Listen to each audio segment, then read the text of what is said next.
Take a deep breath before continuing, because what you're about to hear is not just the story of a crime, it's the story of a silence that echoed through millions of homes. It's the story of an entire country that suddenly realized fiction had been overtaken by reality. It was December 1992, the last week of the year. That strange feeling of time suspended between holidays. In Brazilian homes, the routine was almost sacred. Dinner was served earlier, conversations softened, and, right on time, millions of people sat down in front of the television. The soap opera began. On the screen, a young actress smiled. Sweet, charismatic, talented. Her name was Daniela Perez. At that moment, no one could imagine what would happen only hours later. Those would be some of the last times Brazil would see that smile. And even less that, just a few hours later, her name would stop being associated with fiction and become synonymous with one of the most shocking tragedies in the country's history. But before getting to that night, before the dark road, before the silence, we need to go back a little. Back to who Daniela was. Daniela was born surrounded by stories. The daughter of one of the most respected television writers in Brazil, she grew up amid scripts, dialogue, characters, and dreams. But contrary to what many thought, she was never just someone's daughter. Daniela had a light of her own. From a very young age, she fell in love with dance, where she found a rare kind of freedom. Dance wasn't just technique, it was emotion. It was surrender. Over time, acting entered her life almost as a natural extension, not to replace dance, but to walk alongside it. Those who knew Daniela described the same things: a sweet young woman, polite and kind, but at the same time determined. She knew what she wanted and pursued it with clarity and discipline. At 22 years old, she was already living what many people spend an entire lifetime trying to achieve. She was young, recently married, in love, with plans and very clear dreams. On television, Daniela played Yasmin, a character who won over audiences night after night. Brazil saw itself in her, rooted for her, and got emotional with her story unfolding every evening. Because in 1992, a soap opera wasn't just entertainment, it was a collective event. There was no streaming, no replay, no watch-it-later option. If you missed an episode, you were left out of the conversation the next day. An entire country was synchronized, and Daniela was at the center of it all. But off-camera, life followed a different rhythm, quieter and more ordinary. On the morning of December 28th, Daniela woke up early. It was an ordinary day, or at least it seemed so. She had commitments, filming, and plans for after work. She was in a hurry, that typical hurry of someone who feels life moving fast, but in the right direction. Before leaving, she stopped by her mother's house. They talked, laughed, and discussed simple things. Daniela was excited about the idea of buying her own car. She wanted independence and to achieve things in her own way. Her mother helped, never imagining that this would be one of the last times they would see each other. Daniela left carrying not just money, but The filming went on as usual. Scenes were shot, lines memorized, routine fulfilled. Behind the scenes, no one noticed anything wrong, nothing that indicated the day would end differently from any other. But something was different. Witnesses would later remember small details, looks, notes, strange silences, things that at the time seemed insignificant, but later carried weight. Carried even more weight. Kidnappings were common. The sense of insecurity was constant, but no one wanted to think the worst. Not yet. Meanwhile, miles away, on a dark, silent, poorly lit road, something had already happened. Something final. Something irreversible, and Brazil still didn't know. The hours began to pass, and the phone didn't ring, messages didn't come, and little by little an unease took over those closest to her. Daniela didn't vanish. She warned people. She called. She explained herself, always. When night fully fell, fear stopped being a distant possibility and became real. The first question arose almost unintentionally. What if something happened? No one wanted to answer it yet. There is a kind of silence that doesn't calm. It unsettles. It tightens the chest. It warns that something isn't right. That night, Daniela's silence began to scream. The hours passed and the phone didn't ring. For those who lived with her, it made no sense. Daniela didn't disappear without warning. She didn't break simple promises like saying she was heading home. The first feeling wasn't panic, it was confusion. Maybe traffic, maybe a last-minute commitment, maybe the car had broken down. But time kept passing, and none of those explanations held up. When the clock passed 8 at night, unease turned into urgency. Raul, her husband, tried to mentally retrace every step of the day, searching for something that explained it. He knew Daniela had filming. He knew she was going home afterward. He knew she had rehearsal later. She didn't miss things. Never. He called. Nothing. Waited a few minutes. Called again. Nothing. The feeling began to change. His heart raced. That strange intuition, the one we try to ignore, appeared quietly but forcefully. This isn't normal, he thought. Raul went out to look for Daniela. First, he went to the most obvious places. Then he decided to retrace the route she usually took. He thought about a flat tire, a traffic jam, anything that could explain the delay. Meanwhile, others also began to realize something was wrong. At rehearsal, Daniela didn't show up. No one had been warned. Little by little, a silent network of concern began to form. Calls, questions, attempts to find a simple answer. But none came. When Raul finally arrived at Daniela's mother's house, it was already fully dark. Fear was no longer disguisable. There, for the first time, someone dared to say out loud what everyone feared to think. What if she's been kidnapped? In the 1990s, that hypothesis wasn't absurd. It was real, it was frequent, it was a collective nightmare. The idea hit like a bomb. Suddenly, everything took on another weight. The money Daniela had with her that day, the time, the route, the fact that she was alone. While the family tried to understand what was happening, something else unfolded elsewhere. A lightly traveled road, dark, almost deserted. There, 2 stopped cars raised suspicion. Nothing flashy, nothing dramatic, but strange enough to be unsettling. A man passing by thought it was unusual. It wasn't common to see abandoned vehicles in that area like that. He observed and kept going, but something stayed with him, a discomfort he couldn't explain. Shortly after, he decided to go back. He wrote down the license plates, tried to see if anyone was nearby. He even saw a couple inside one of the cars. At that moment, he thought nothing of it. Maybe a rendezvous, maybe nothing. But the unease remained. That decision, seemingly simple, would be crucial hours later, though he didn't know it yet. Meanwhile, in the city, the search for Daniela intensified. Calls multiplied. Co-workers were contacted. People who had been with her that day were sought out. She had last been seen leaving the studio. She wasn't alone. She talked. She smiled. After that, nothing. Every vague answer increased the anguish. She already left, they said. She was heading out. But no home received her. When the police were called, there was still hope. That fragile, almost childlike hope that everything would turn out okay. Maybe a scare, maybe a misunderstanding. Maybe she was somewhere, unable to call. But deep down, something had already changed.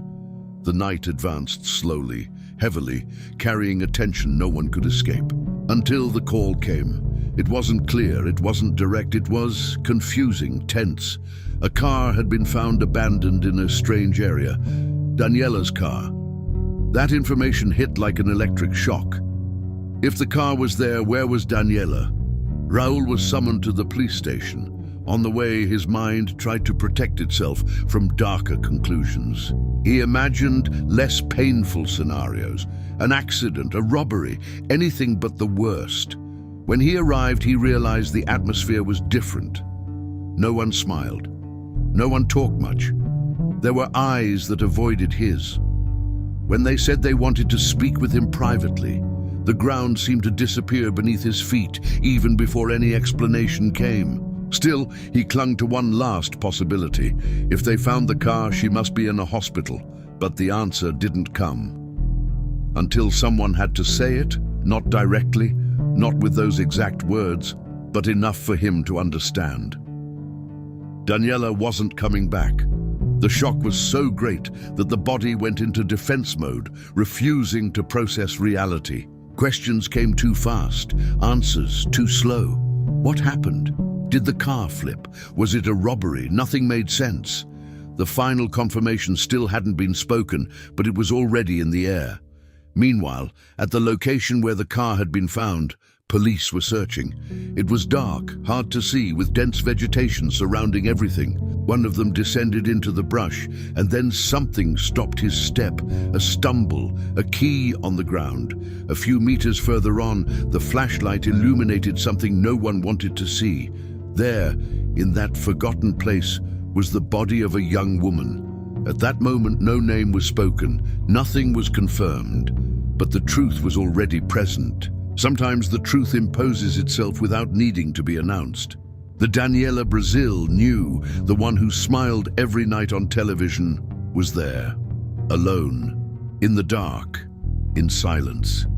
The distance between fiction and reality had collapsed in the most brutal way possible, leaving only shock, disbelief, and a pain that had not yet even begun to be understood. There is a moment in life when hope doesn't end all at once. It falls apart in pieces. That night, the family still didn't know everything, but they knew enough to feel that something irreversible had happened. When the news that a body had been found reached the police station, no one spoke Daniela's name out loud, as if saying it would make it too real. But the drive to the site was done in silence, a heavy silence, loaded with fear. The road was dark, poorly lit, almost empty. As the car moved forward, every mile felt like an entire year. Deep down, everyone already knew. But the mind refuses to accept certain truths until the eyes confirm them, until reality becomes unavoidable. The first to get out of the car was her uncle. He was a doctor, and perhaps because of that, perhaps because he knew how to recognize the signs of life and its absence, he went ahead. The brush was dense, the ground uneven, the flashlight illuminated only fragments of the scene. That's when he stumbled. A key, a small object, simple, but terribly out of place. He bent down, looked around, and took a few more steps. When the light reached the body, there was no doubt. There was no need to touch, no need for anyone to confirm. It was her, Daniela. There, in a place that matched nothing about who she was, far from the lights, far from the cameras, far from everything that had defined her life until then. The doctor did what he could do in that moment. Not to save, because that was no longer possible, but to confirm. Daniela was dead. Shortly after, Raul arrived. The man who, just hours earlier, had said goodbye to his wife, believing he would see her again at home, was now facing a scene no one is prepared to face. He recognized Daniela not by objects, but by her face. At that moment, it sank in. There was no longer doubt, no longer hypothesis, no longer hope. The woman he loved had been torn from life. Meanwhile, Daniela's mother was still on her way. She didn't know yet, or perhaps she did, but refused to accept it. On the drive, she tried to cling to any thought that wasn't the worst possible conclusion. But upon arriving, something spoke before any word. The sneakers. From afar, she recognized her daughter's sneakers. That simple, everyday detail was enough. She got out of the moving car, didn't wait for anyone, didn't listen to instructions. She ran. Because a mother recognizes her child even when the world tries to hide them in darkness and silence. The pain that came afterward wasn't a scream. It wasn't immediate despair. It was emptiness. A shock so deep it numbs. The mind simply refuses to process. Later, She would describe that moment as the sensation of being emptied from the inside, as if everything had been ripped out at once. There, on that dark road, not only Daniela died, the future being dreamed died too. The children who hadn't yet come, the plans, the possibilities, and at the same time, something was born that no mother ever chooses to have: the mission of surviving one's own child. The police began their technical work.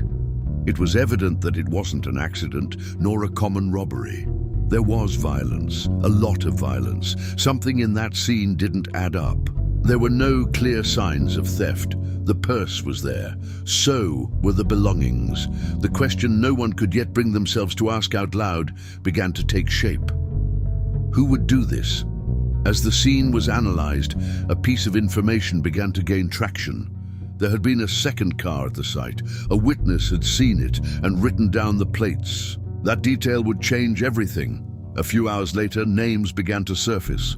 People who had been with Daniela that day. People who had seen her last. Co-workers, acquaintances. People who frequented the same environment. Among them, one name stood out. Not because it was unknown, but precisely because it wasn't. It was someone Brazil saw on television every night. Someone who acted alongside Daniela. Someone who was part of the same universe. When that person arrived at the police station, his behavior was observed carefully. Hugs, words of comfort, expressions of shock. At first glance, he seemed like just another colleague shaken by tragedy. But there were details, small things that didn't sit right with investigators. A scratch, a confused explanation. A presence that now felt out of place. Daniela's mother watched everything. She didn't shout, she didn't accuse, but something inside her was already on alert. A mother's intuition doesn't need proof, it feels. That dawn, while the country slept unaware of what had happened, a silent mechanism began to turn. The investigation had barely begun, but the case already carried something rare. It wasn't just a crime. It was a crime involving fame, television, power, and public image. And that would change everything. The early hours dragged on, but no one slept. At the police station, the atmosphere was strange. There wasn't only grief, there was tension. That uncomfortable sense that the crime wasn't simple, that there was something underneath, something not yet being said. The police needed to act quickly. And for the first time, they had a decisive element, a witness.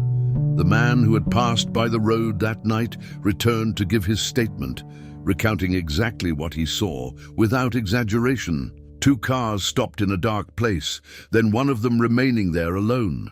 But the most important detail wasn't the cars themselves. It was the license plate. He had written it down. That seemingly trivial gesture, made by pure instinct, would become the axis of the entire investigation. When investigators cross-checked the information, something stood out immediately. One of the plates belonged to Daniela's car. The other belonged to someone from the soap opera's cast. At that moment, the investigation stopped being just a police case. It entered delicate territory, because now it involved a known person, a public figure, someone Brazil saw on television every day.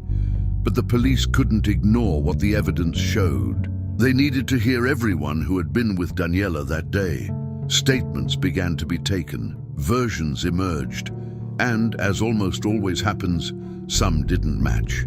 One of the last people to see Daniela was called in. At first he seemed calm, willing to help.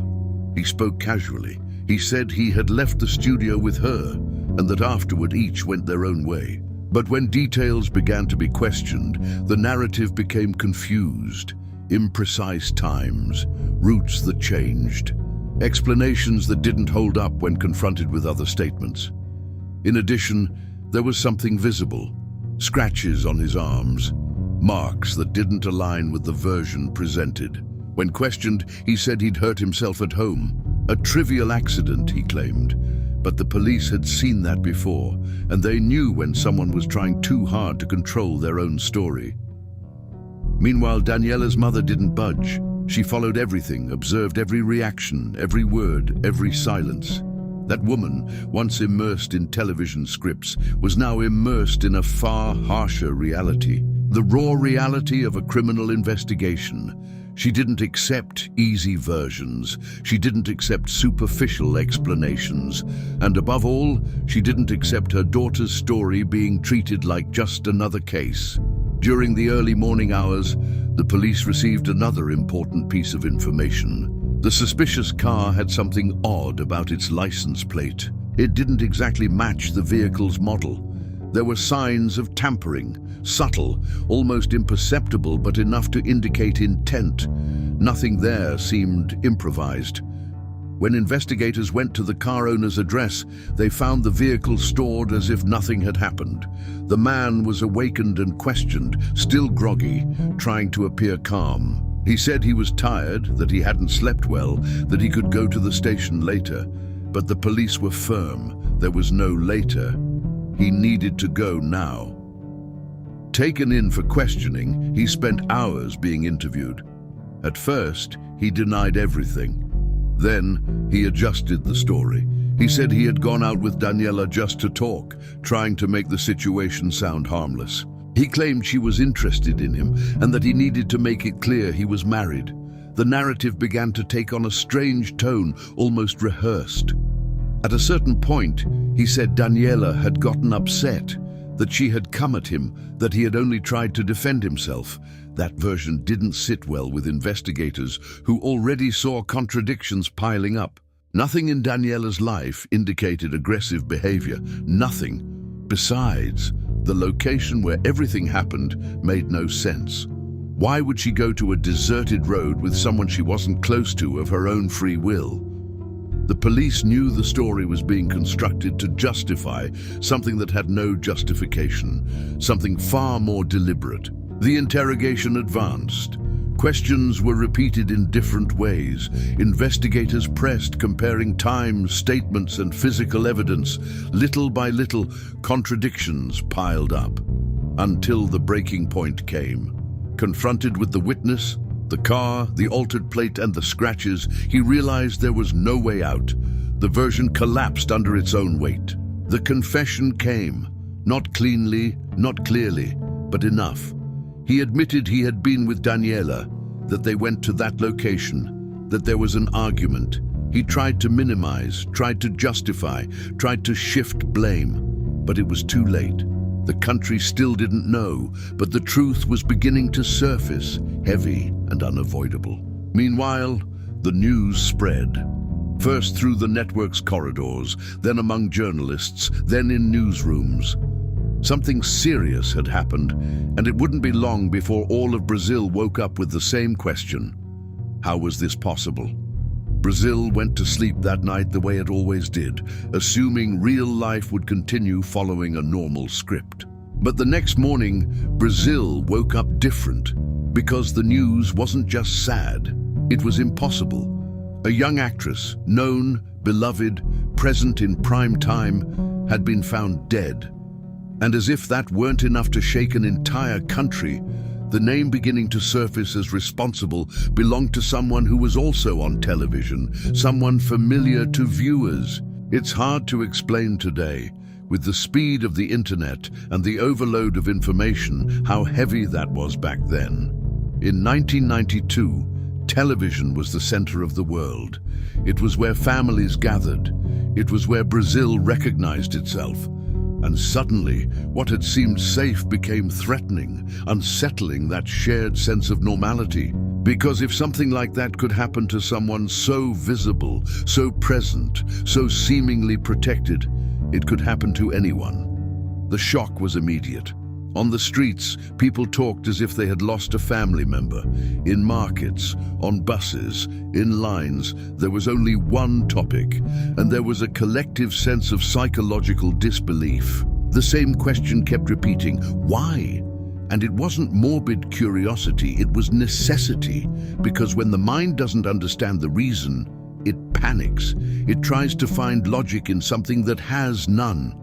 The press descended on the story with intensity. Fame, youth, beauty, and a setting that seemed to have invaded reality made it impossible to ignore. But behind the headlines, there was something almost no one truly saw. A mother, a family, a husband, and a hole that had just opened in the middle of an entire home. Daniela's mother, who until days earlier had been writing episodes and living the normal pressure of a show in progress, was now living an impossible reality she never imagined facing. Because the soap opera couldn't stop, and when you stop to think about it, that seems almost cruel. The network had commitments, production had a machine running, the audience expected it, but at the same time, how do you continue telling a fictional story when real life has just shattered like this? Life and fiction collided in a painful contradiction. Daniela wasn't just a cast actress, she was the writer's daughter, meaning this wasn't just a workplace tragedy, it was a tragedy inside the creation itself. Those behind the scenes later reported that the environment was completely shaken. People walked as if anesthetized. Some cried in secret, others simply couldn't speak. Because there's a kind of fear that arises when you realize danger doesn't come from outside, but from within. From someone you know, from someone who seemed normal. And that fear sticks. It changes how you look at others, how you interpret gestures, words, even kindness. Trust begins to crack in subtle but lasting ways. And at the center of all this was Raul, the husband, the man who hours earlier had woken up with Daniela, had breakfast, lived a piece of ordinary life, and now had to learn how to breathe without her. He wasn't just the widower. He was someone trying to understand how an ordinary day can turn into a definitive nightmare without warning. While his pain was exposed to cameras, microphones, and invasive questions, another battle was happening behind the scenes. The battle for justice. Because when the authorship of the crime became clear, another wave formed, a wave of outrage. Brazil didn't just want to know who did it, it wanted to understand how someone could do it. And above all, it wanted consequences. But justice, as we know, doesn't move at the pace of pain. Justice is made of stages, and each stage requires the family to relive everything. Remember, recount, hear versions, face strategies. It's a process that often feels like a second punishment layered on top of grief. As the case progressed, an element emerged that made everything even more unsettling. Attempts at justification. Versions that tried to invert roles, that tried to turn the victim into someone responsible for something. That struck a deep nerve in the public because society recognizes this mechanism even when it tries not to see it. Daniela's mother understood something quickly. If she didn't hold the truth with both hands, her daughter's story would be distorted forever. And that's when she began to move, not as a writer, not as a public figure, but as a mother determined to defend memory as fiercely as she defended justice. From that moment on, the case stopped being just a shocking crime. It became a symbol of something Brazil no longer wanted to swallow in silence, a symbol of a system that needed to respond, a symbol of a pain that had a name, a face, and a story that refused to be reduced to headlines. There is a point in every tragedy when pain stops being just suffering and becomes a decision. For Daniela's mother, that point came quickly, not because she was ready, but because reality gave her no choice. From the moment versions began circulating, something became very clear to her. If she didn't defend her daughter's story, no one would do it correctly. Because what started to emerge wasn't just an attempt to explain a crime. It was an attempt to reorganize the narrative. Carefully chosen words, ambiguous expressions, dangerous insinuations. It was as if, little by little, they tried to push Daniela into a place she had never occupied in life. And that is a silent violence, a violence that happens after death when the person can no longer defend themselves. Her mother realized this almost immediately. She heard the versions, read the headlines, watched the interviews, and in many of them felt something that hurt almost as much as the loss itself. It was the attempt to relativize the act, relativize responsibility, relativize the victim. She understood the fight wouldn't be only for criminal justice, it would also be for memory. Because when memory is manipulated, injustice is prolonged, extending harm far beyond the original act. Meanwhile, the country followed every detail with a strange mix of indignation and disbelief. People wanted to understand how someone apparently ordinary, immersed in a creative environment full of opportunities, could have crossed that line. The more explanations were attempted, the less logical everything seemed. The presented motivation didn't convince. The impulse narrative didn't align with the evidence. Nothing felt spontaneous, and that collective feeling that something didn't add up only fueled the outrage. Daniela's family began to realize that the trial wouldn't just be legal, it would also be public, emotional, and deeply symbolic. Every gesture would be analyzed, every word interpreted, every silence questioned. At the same time, the process required them to relive everything again and again, because justice, when slow, forces pain to repeat in cycles. But there was something different about this story. Daniela's mother didn't wait passively. Flaws in how violence against women was interpreted. Flaws in the constant attempt to justify harmful behavior. Flaws in laws that seemed too lenient in the face of brutal facts. That realization transformed into something larger than revenge. It became purpose, a determination to push for awareness and structural change. As the process advanced, Brazil split between shock and reflection. There were those who couldn't accept it, those who tried to rationalize, and those who felt fear. Fear that this was a reflection of something deeper in society, something uncomfortable to confront, but impossible to ignore. Because at the core, the question wasn't just why did he do it? It was also how many times does this happen without cameras, without fame, without attention? That question is unsettling. It removes the comfort of distance. It shows that the problem isn't only the individual, but the environment that allows, silences, or minimizes warning signs. Daniela's mother began to speak, not just as an interested party, but as someone who understood the symbolic weight of that story. She spoke carefully, firmly, without theatrics. She didn't seek applause, she sought coherence. And little by little, the narrative surrounding the case began to change. It was no longer focused only on scandal, but on impact, on what that crime revealed about the country, about its laws, about power relations and social tolerance toward violence. That shift wasn't immediate, nor easy. There was resistance, attempts to discredit her. People said she was too emotional, as if a mother could be anything else. But time began to work in favor of the truth, because facts are stubborn. And the further the process went, the clearer it became that this wasn't an emotional accident. It wasn't a moment out of control. There was planning, there was intent, there were choices, and choice changes everything in how responsibility is understood. The approaching trial wouldn't be only about conviction, it would be about message. What kind of society accepts certain explanations? What kind of punishment communicates that lives matter?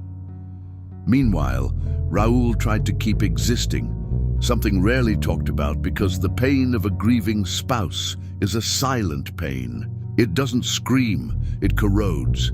He had to deal with absence in daily life, with the empty house, with interrupted habits, and at the same time with constant public exposure. It was grief without privacy, every step observed, every tear judged. But he remained there, trying to honor the memory of the woman he loved. Little by little, the case stopped being just a criminal process. It became a milestone, something recorded not only in court files, but in the collective conscience. That happens rarely, only when a story touches a nerve too deep to be forgotten. The trial would become one of those moments a country cannot watch in silence. There's a common illusion when we talk about justice. The idea that a trial is the end, that once before a judge everything organizes itself. But for those who lost someone, a trial is rarely closure. It is reopening. When the process officially began, Daniela's family understood they were about to relive everything again. Every detail, every version, every attempt to explain the unexplainable. And unlike private grief, now everything would be public. The courtroom wasn't just a legal space. It was a stage, and the entire country was watching. The room filled, reporters competed for space, and cameras captured every movement with relentless attention. There was no forgetting who Daniela was. Her face was on newspaper covers, in magazines, in memories too recent to fade. That created a strange tension, because there, it wasn't just a crime being judged.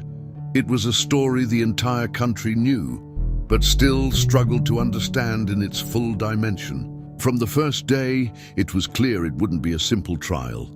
Strategies began to appear, carefully chosen words, technical terms, narratives built to generate doubt. The defense leaned on a familiar line, that the crime was the result of emotional loss of control, an impulsive reaction, a moment that supposedly escaped reason. That word, moment, appeared many times, as if everything could be reduced to a second out of control.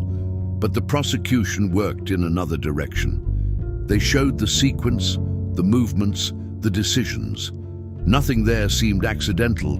The more details emerged, the harder it became to sustain the idea of impulse. The route to the location, the attempt to cover up, the changing versions, everything pointed to intent. Daniela's mother watched it all with a composure that impressed even those who disagreed with her. She didn't shout, she didn't interrupt, she didn't dramatize, but she was there, present and attentive. Every word was absorbed. She knew that in that space, any reaction could be used against her, and even more against her daughter's memory. Raoul was also there, and for him the trial was almost unbearable. Hearing someone talk about the woman he loved as part of a narrative was something no one prepares for. There were moments when the presented versions seemed to distort completely who Daniela was. Insinuations, suggestions, implications, all of it hurt, because it didn't attack only the victim, it attacked dignity. That's when many people outside the courtroom began to feel even more outraged by what they were witnessing. The public saw attempts to shift responsibility, to soften acts, to create gray areas where none should exist, and that generated indignation. Protests began to emerge, signs, demonstrations. The case stopped being only legal. It became social, raising questions far beyond that single courtroom. People asked themselves what happens in cases that don't make headlines. The trial moved forward slowly. Witnesses were heard. Experts presented reports. Technical details were dissected. With each day, the story gained more weight, not because new facts appeared, but because known facts became clearer and harder to deny. The attempt to create a narrative of emotional chaos weakened. What was visible was a sequence of decisions, and decision implies choice. When the sentence was finally delivered, the atmosphere was exhaustion. No one celebrated, no one smiled, because there is no victory when someone doesn't return. The conviction came, and with it a contained relief. Not joy, not satisfaction, just the sense that at least in that moment the truth had been recognized. But peace didn't come. Criminal justice doesn't heal, it recognizes, it responds. But it doesn't give back what was taken, and for the family a new fear began to appear. The fear of forgetting. The fear that with time, everything would be reduced to a footnote, to something distant, to a famous case from another decade.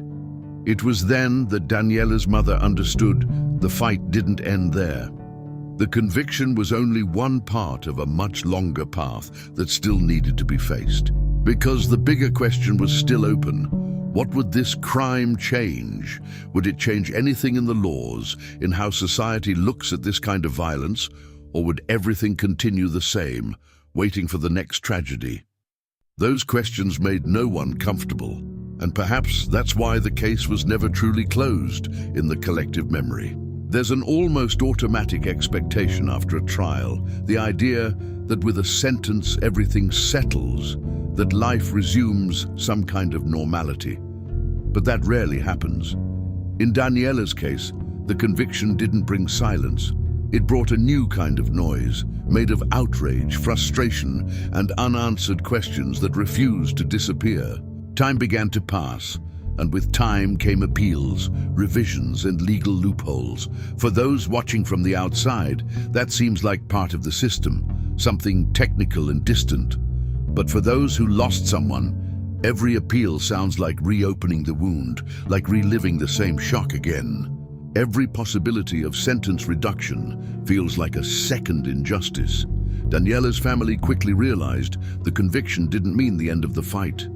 It meant only a change of phase. Now the fear was different. The fear of trivialization, of seeing the story slowly transformed into something distant and abstract. As years passed, the case began to be treated as historical, as something from the past. But for those who lived it, it never passed. Daniela's mother continued to follow everything, every movement, every judicial decision. She understood the system had rules, but she also understood the system is made of people who make choices. Some of those choices began to generate public indignation, news about legal benefits, sentence progression, parole. For many Brazilians, that was hard to accept, not out of a desire for revenge, but out of a deep sense of disproportion between the act committed and the consequences that followed. How could someone responsible for something so definitive over time regain freedom? That question wasn't just emotional, it was ethical. And it opened a debate that went beyond that specific case, speaking about the value of life and about what society considers enough punishment for irreversible harm. Meanwhile, Raul tried to rebuild his existence, something that almost never appears in headlines. Continuing to live after a loss like that requires a silent strength, not heroic, but exhausting. He had to relearn ordinary things, waking up, sleeping, entering the house, leaving the house, all without her presence. Every corner carried memory, and at the same time, he was constantly publicly reminded of what he tried to process privately. Interviews, questions, renewed attention. It was as if grief was never allowed to become intimate. Daniela's mother, in turn, channeled the pain into something even bigger than memory alone. She realized that story could and should generate change. Not just remembrance, but concrete change. That's when one of the deepest consequences of this case emerged. Mobilization for changes in legislation, pushing discussions about how crimes like that were judged and punished within Brazilian law. Because when analyzing what had happened, it became clear that the punishment provided for crimes like that didn't reflect the gravity of the act. And that wasn't a matter of revenge. It was a matter of coherence. If the law doesn't clearly communicate that certain acts are unacceptable, it fails to protect the very society it is meant to defend. Daniela's mother began to act in that space, talking with politicians, seeking support, explaining tirelessly why it mattered, not only as a grieving mother, but as a citizen. And that activism had impact. It changed debates, sparked discussions, and made the country look at gaps that had previously been ignored. The Daniela Perez case stopped being only a symbol of tragedy. It became a milestone, a turning point in how crimes like this were discussed. But even with changes, the feeling of injustice never fully disappeared. Because no law brings a life back. No sentence repairs the void left behind. Time, contrary to what people say, doesn't heal everything. It teaches you to live with it, but it doesn't erase it. Daniela's name remained alive, remembered and cited, sometimes respectfully, sometimes superficially. And that hurt too, because turning a real life into a reference requires care and responsibility. She wasn't a case. She was a person with tastes, with dreams, with a future. And that's what her mother always insisted on reinforcing. Daniela wasn't just the victim of a famous crime. She was a young woman whose life was interrupted. And that distinction matters deeply when memory is preserved. As the years passed, new generations learned the story, some out of curiosity, others by chance. And each retelling reignited the debate. It was as if the case never fully closed, perhaps because it touches something universal, the fear of unexpected violence and the shock when it comes from where you least expect it. That difficulty of accepting that not all danger has an obvious face continues to resonate. In the next stage of reflection, the story revealed not only what happened, but what remained. The emotional and social legacy crossed decades, forcing people to stop, reconsider, and listen again to lessons that remain relevant. There are stories time tries to push backward, covering them with dust, with old dates, with the deceptive feeling that this is over. But some stories resist. They remain because they were never fully resolved, or because they touched something too deep to be forgotten. Daniela's story is one of those that refuses silence. Even years later, when someone hears her name, something happens. A pause, a brief silence, an involuntary sigh. Because it's not just a sad memory, it's an uncomfortable one, forcing questions that don't have simple answers about trust, danger, and how violence can hide behind ordinary appearances. How do you recognize danger when it doesn't look like danger? How do you trust when harm comes from within relationships? Those questions continue to echo, and maybe that's why the case never became just old history. With every new generation that discovers what happened, the shock repeats, reminding society that awareness must remain constant. Because context changes, but essence doesn't. Even today, many people realize something disturbing. Daniela was surrounded by people, visible, protected in theory, and even so, that didn't save her. That thought dismantles the false sense of control we all carry, the idea that it wouldn't happen to us. That belief that we would know that this only happens in certain environments collapses, and that is frightening. Daniela's mother always knew her daughter's memory couldn't be reduced to the crime. She fought for Daniela to be remembered as a whole person, not just as a name linked to tragedy. She spoke of the daughter who danced, who laughed, who dreamed, because when a victim is remembered only by the end, violence wins twice.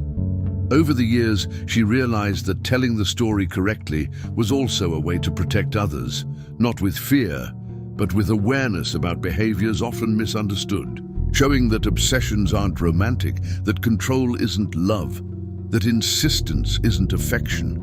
These distinctions seem obvious until the day they aren't.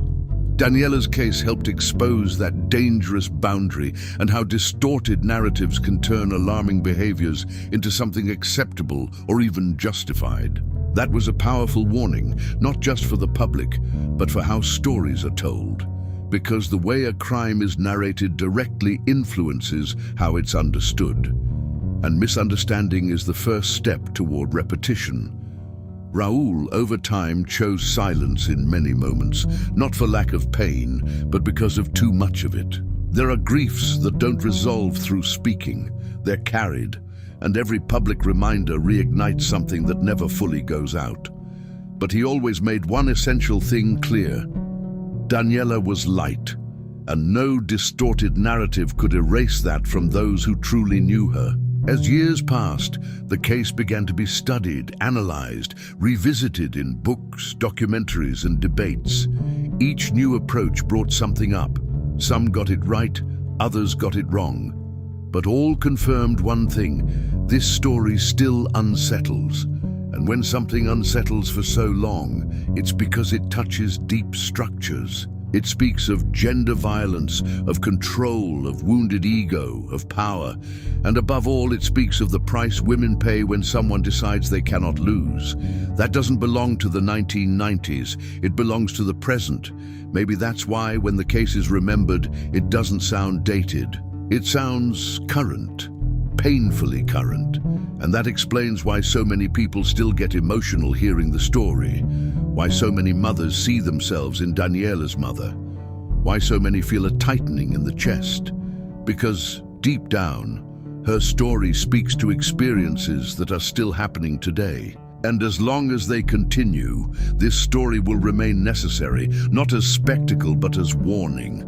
Daniela's greatest legacy wasn't shock, it was reflection. She forced Brazil to look at something it preferred to ignore, and in many ways helped push change, even if those changes could never undo the loss. Changes that don't solve everything, but that make a difference. And perhaps that's the hardest point to accept. Even when something generates transformation, the cost can be too high. No change is worth a life. But when a life is lost, the least we can do is learn from what happened. Learn to hear the signs, learn to respect boundaries, learn not to romanticize danger, learn, above all, not to remain silent. Daniela's story remains alive not because people enjoy revisiting pain, but because forgetting would allow everything to repeat without resistance. And resisting sometimes begins like this, telling the story the right way, without glamour, without distortion, without justifications, only with truth. Every story needs an ending, but not every ending brings closure. Some stories don't end. They remain, continuing to echo long after the final words are spoken. When we arrive here after going through every detail, what may remain is a feeling hard to explain, a tightness, emotional exhaustion, an inner silence. And that's normal, because this isn't a comfortable story. It never was. It forces us to face truths no one likes to admit. Danger doesn't always come with a warning. It doesn't always come from outside. It doesn't always look like a threat. Sometimes it wears the face of normality, the tone of familiarity, the mask of trust. Daniela wasn't a statistic. She was a young woman living a happy moment in her life, with simple plans, with ordinary dreams, with desires anyone can recognize. And perhaps that's exactly why this story hits so hard, because it could have been anyone. It could have been someone close. It could have been someone you know. The impact of this case isn't only in the crime itself. It's in what it revealed, how violence can be born from obsession, how wounded ego can turn destructive, how distorted narratives try to ease responsibility. But it also revealed something often overlooked, the strength of those who remain and must rebuild life piece by piece. The mother who turned pain into struggle, the husband who had to relearn how to exist, a family forced to live grief under the gaze of an entire country. None of this is heroic in a romantic sense. It's human, and maybe that's what matters most to remember when the story is told again. Because in the end, justice isn't only conviction. Justice is also memory. It's telling the story without distortion, without justifying the unjustifiable, without turning violence into spectacle. It's ensuring the victim's name isn't swallowed by the crime's narrative or reduced to a historical reference. Daniela continues to be remembered because her story carries an alert that's still necessary. An alert about boundaries, about control, about the importance of listening to signs so often minimized, and also about collective responsibility, because how we react to these stories influences whether they lead to change. Every time violence is relativized, it finds space to repeat itself. If this story made you uncomfortable, maybe it fulfilled its role, not to generate fear, but awareness. And awareness is the first step toward change, toward preventing silence from becoming permission. If this content made you reflect, if you believe stories like this need to be told with respect and depth, sharing it helps keep that memory alive. It helps transform remembrance into learning. Because remembering is not about staying in the past. It's about protecting the future. Thank you for staying until the end. Thank you for listening attentively. And above all, thank you for respecting the memory of those who can no longer tell their own story. What remains now is not silence, but responsibility.